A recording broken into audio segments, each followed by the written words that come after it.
అని. నేను పరిగెత్తి వచ్చిన, ఏమ్మా ఇట్లా చెప్పినారు అంటే, కనీసం ఆటోలో కూడా వాడికి బయటికి నడిచి కూడా బయటికి పోకూడదు వాడు అని చెప్పినారు.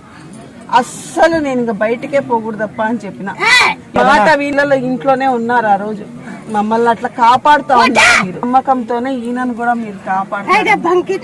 బంకిరాకు, ఉల్లిపాయ, ఉప్పు అన్ని, మిరపగింజన మిరియాలు. అదే నీ కొడుకు బతికినాడా? బతికినారు కదమ్మా, ఉన్నారు కదమ్మా, వస్తున్నారు నీ దగ్గరకే. ఎంకల్ డాక్టరు రారా అంటున్నావు కదమ్మా వాడిని. మరి ఎంకల్ డాక్టర్ చేసినావు, వానికి ఎక్కడన్నా స్థిరత్వం. నా చెల్లెలు పూర్తి పడిపోయిందమ్మా, దాన్ని కూడా లేపినావు కదా. అవును, 10 రోజులకు ఉండింది ఇంకా దాని టైం. పిలిపించినావు, బాగు చేపించినావు.